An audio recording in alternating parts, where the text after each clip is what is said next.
Okay. Are you ready for Glen Pass?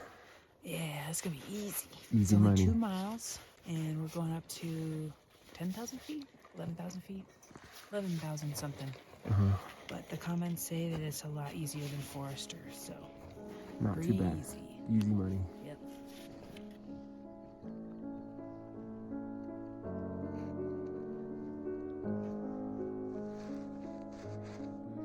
June 1st, 2024. Glen Pass, 11,957 feet. I had thought today's pass would be easier, and this gave me a false sense of confidence. I was so completely wrong. Robert and I wake up at 3:30 a.m. There is frost inside the tent, and my breath fogs when I speak. It takes us over an hour to hike the 2 miles up to the pass. It's easier than Forester on the ascent, I'll give it that. We stop to put on our microspikes and take out our axes only once. There are moments that we hike on dirt and rocks that slide down the mountainside, but that is the hardest part of the climb. We make it to the crest at just past 7 a.m., and we stop for only a moment to take in the views. I see the descent trail ahead. It is steep, traversing the long side of the mountain. It does not look easy. We move hurriedly, worried about the snow turning to slush. It already feels so soft. These microspikes are so difficult to put on. They really are. They are. I'm just teasing. They are.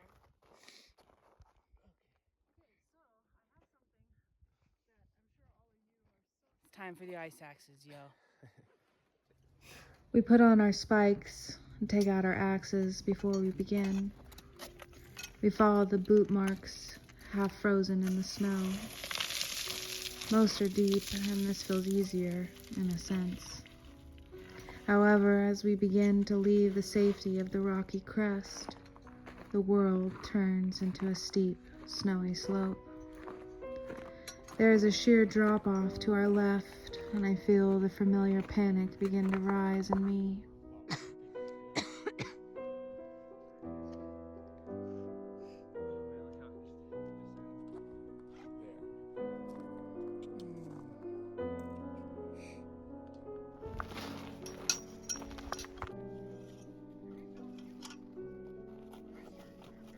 I thought I could do anything once we had summited Forester, that all would be easy afterwards.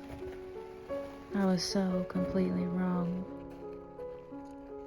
The descent drops almost 900 feet in just under a mile.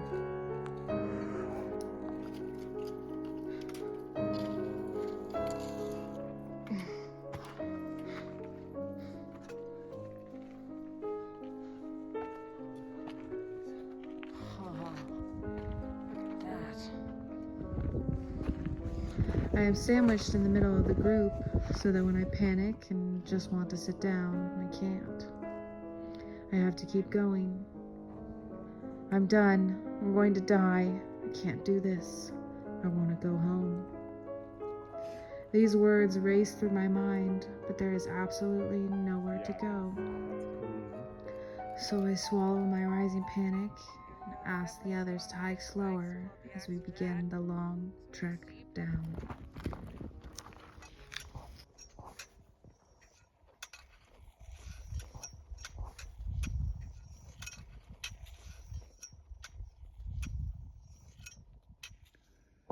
The trail switches back on itself, and the boot tracks remain the entire way, a small comfort. It is a no-fall zone, because there is only a tiny window to self-arrest before one would fall off the side of the mountain. I know this, and I know I cannot fall, though my mind is screaming that I will. The only thing that keeps me sane is focusing on Roadrunner's feet in front of me. Robert hikes behind, talking to me constantly. One foot in front of the other. That's it. Digging the axe. We're almost almost there. It helps to hear his voice. Eventually, we make it down. My nerves shot and my legs shaky. Already I am thinking of Mather Pass, which is supposed to be the hardest one of all. I'm so nervous, I even asked the group if we can go around.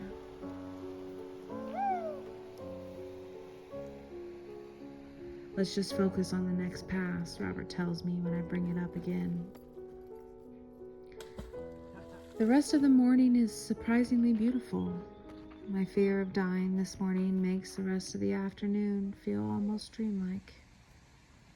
We hike a portion of the John Muir Trail where lakes reflect the snowy mountainsides and rivers flow across the trail. We hike onwards and Robert goes ahead. I am worried about him when I don't catch up to him for several miles. I am the one with the SOS device, and I wonder what I will do if I make it to camp and he isn't there. I hike alone for most of the late morning. The trail has several more river crossings, but none feel dangerous enough to merit waiting for others. And we're having pepperoni and cheese with some mayo. Boom. Some Fritos. At noon, I see Robert sitting by a river waiting for me. I was so worried about you, he tells me. Well, we thought we only had 4 miles. I almost cry because I had been just as worried. There's no reason for such fear, yet I find myself completely shaken after this morning. Clamber through all that. The last 4 miles takes us 3 hours. The trail is covered in blowdowns and it requires scrambling over broken branches and wayfinding over fallen logs. All this with constant, ever-flowing rivers that need to be crossed. The skin of my feet hurt after hiking in wet and soggy shoes all day. Everyone is exhausted by the end. At camp, we lay in the sun to dry our feet. I am a crusty, burnt piece of bread, Roadrunner says as she collapses on the rock beside me.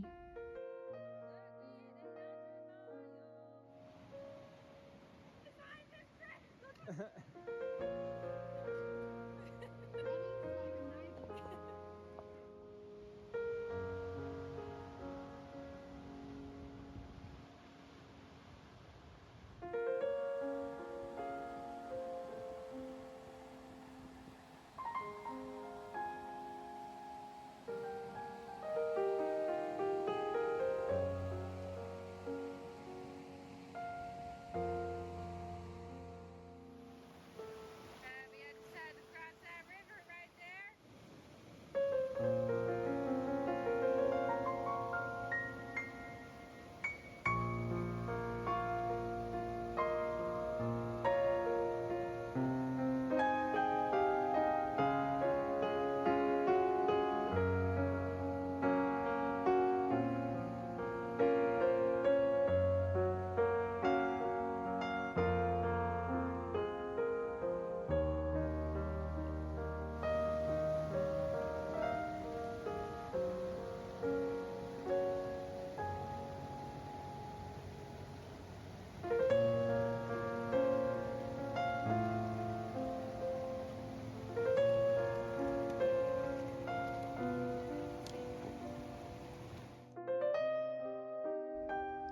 Dinner is chili that I found in a hiker box.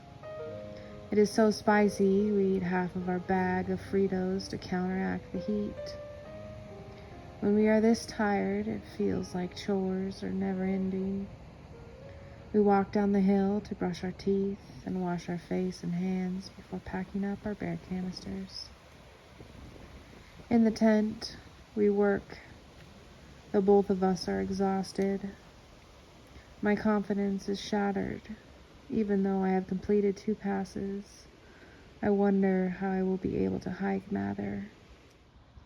According to its description on our map, it is the most fear-inducing pass because of its steep, rocky descent.